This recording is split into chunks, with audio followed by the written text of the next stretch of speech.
of him just because of his salary. And I was mad because I'd bought my son a number 31 Dodgers T-shirt, and it wasn't any good anymore. But little things like that. We don't forget. But I'm not the same kind of fan because it's hard to, I rooted for players and teams. I had favorite players, but they were always on my favorite team. And now when your favorite players go different places, it's hard to keep rooting for them. Along those lines, do you play fantasy sports? I do. And I don't for that very reason, because I would hate X player to do well against the team I'm rooting for, and then kind of, if this happens, I don't want loyalty. No, I can't do that. I'm going to tell you that's where it all kind of changed for me, because when I found myself watching a Dodger game, but my, Atlanta Braves player was up against them, and I needed him to hit a homer, and I was rooting for the homer and not for the Dodgers. Right. That's kind of where it started to separate for me in terms of the type of fan I was before. Now, I play fantasy baseball in a different way now with all the technology and ESPN and all that stuff that you have. I just go on and I draft, and I for the most part, I couldn't name you my roster. Right. You're just playing to play. I'm just playing to play to kind of keep my interest in the game. But I'm a Dodger fan. I like going to Dodger games. I want to go to Dodger games, but you can't go to as many Dodger games as you used to. And we used to go to 4 or 5 Diamondbacks games a year. I haven't been to a Diamondbacks game for 2 years now, and the last one I went to, the Dodgers were there. So it's different. Yeah, there's no question. It's way different. Money, politics, right? All that stuff. The $10 hot dog and the $15 beer is just, How much did and we haven't really talked about this. How much did doing your job affect you being a fan or no longer a fan, because you were no longer a fan? You couldn't be a fan. For me, that's kind of like what dissuaded me from being a fan. There's some of the jerks that you had to deal with, a lot of the bad stuff that you have to deal with, the stuff that that you have to write about. Well, it's funny because the whole reason I left sports writing after, I'd covered a lot of just general stuff, golf tournaments, that type of stuff for a year, U of A basketball for 2 years, U of A football for 2 years, and then I left. The reason I left was because I felt I couldn't be a fan anymore, and I hated that. I hated not being able to be a fan. I hated not being able to openly root for U of A football and that type of thing. And sport became work for me. Right. I don't consider this work. Okay, what we're doing here, it's not. It's not. But covering sports and writing about it, and not being able to root for a team and whatnot, I didn't like that. It was my dream job. When I got into journalism, that's what I wanted to do, was be a sports writer. Sure. I became a sports writer. I could only do it for 5 years before I had to get out of it. Right. No, your dreams change because of what you have to do to make it real. Right. And look, I experienced what I wanted to experience. I covered U of A football. I covered a Final Four in basketball. I covered a national championship college football game. I covered golf tournaments, and I covered Major League Baseball, and I did all that stuff, and I had a blast. And from a journalism standpoint, that 5 years was the best 5 years I had as a journalist. But the time came that I got tired of being a sports writer, and I wanted to be a fan again. That doesn't take away from the time you're away from your family, that you're late hours, that you're racing for deadlines. People don't talk about those deadlines. Those are fantastic. Oh, God. Crazy. When you were a morning paper, the deadlines were incredible. Yeah. Having 15 minutes after a game ends to turn in a story. And make it good. And then it had to be good. It couldn't look like you only took 15 minutes to write it. Tom, you were kind of nodding your head to being a fan and all that. Yeah, it's funny, guys, because when and some of your listeners may not know, but I used to be a pro play-by-play guy. And when I found it easier, and I also did sports talk radio in Nashville, I found it easier to cover a team that I didn't care about.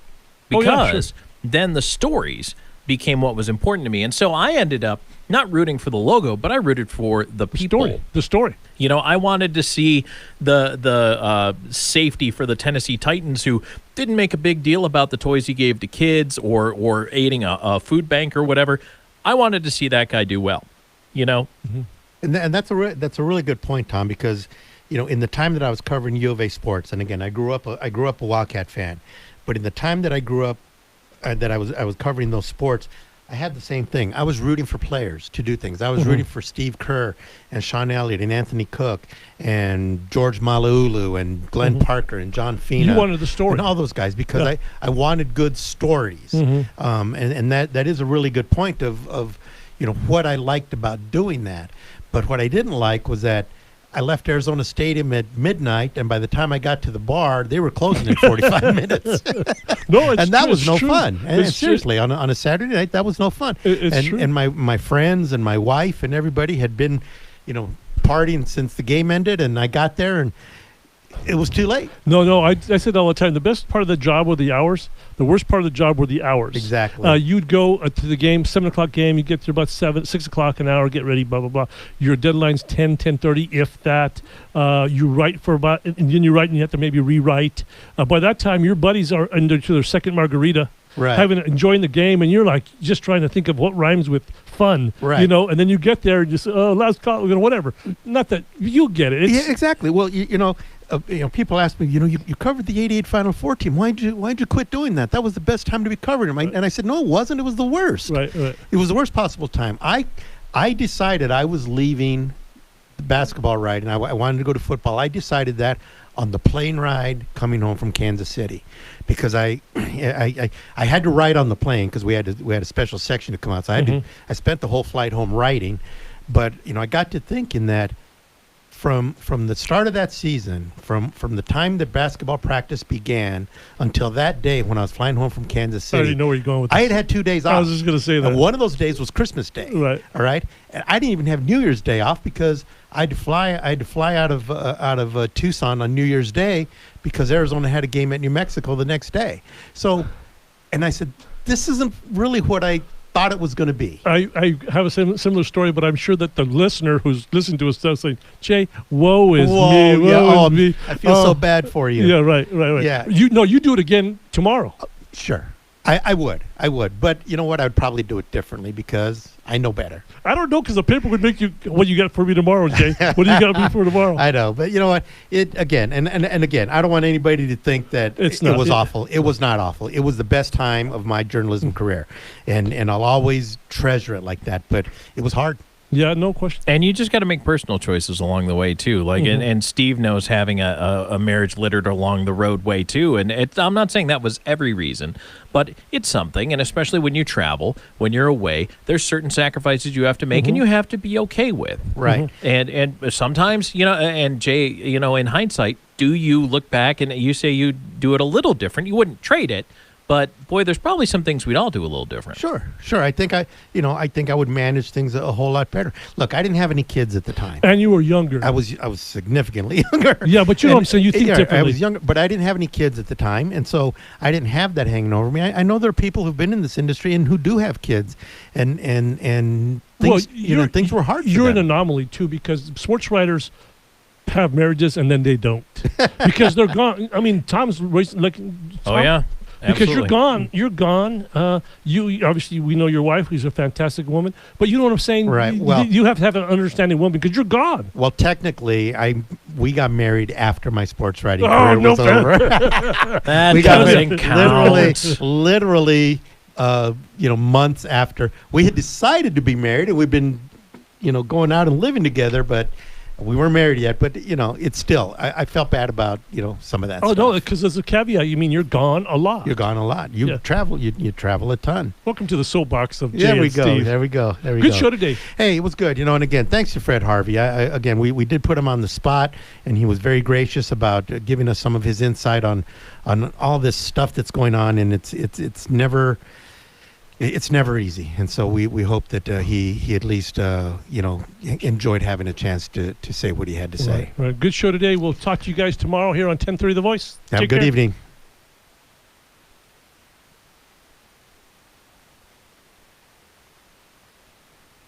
KVOI Cortero, AM 1030, the voice of Tucson. Trusted local news and talk. A Bustos media station.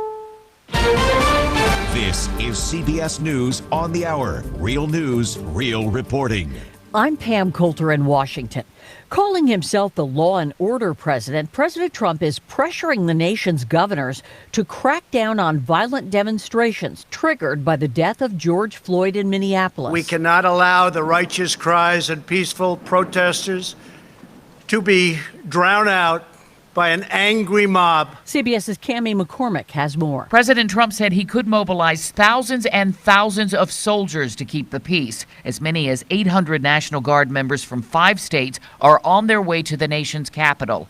In addition to troops, more than 300 Customs and Border Protection personnel are in Washington protecting federal sites. Over 60 are protecting the Washington Monument.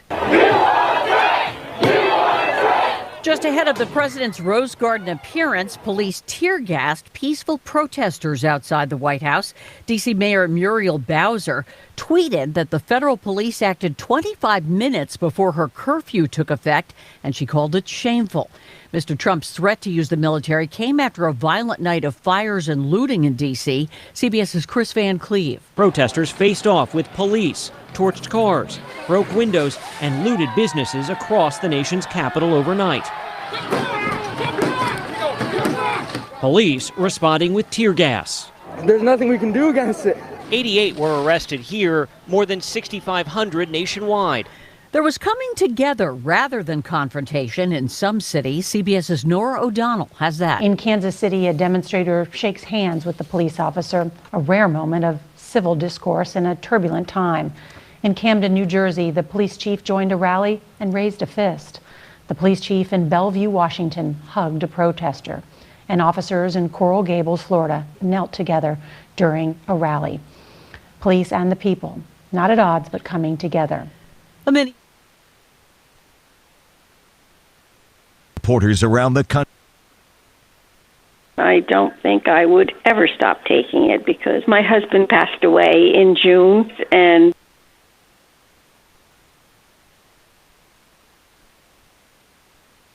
Hey, good afternoon, everybody. Welcome to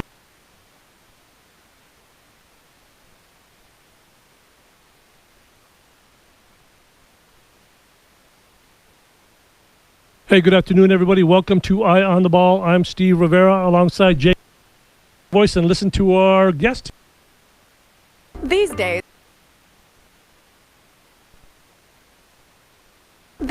most families are concerned with having the right insurance coverage, protecting your family, home, auto, and other values.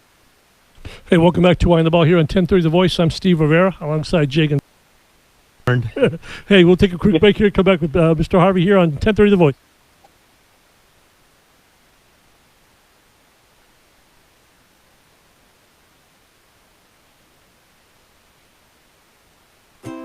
Go local. It's a great way to start your day. Hi, it's Hugh Hewitt. Join me weekday mornings for the Hugh Hewitt Show, 10 to noon. Hey, welcome back to Eye on the Ball here on 1030 The Voice. I'm Steve Rivera alongside Jay Gonzales. And on the phone we have UA track coach Fred Harvey.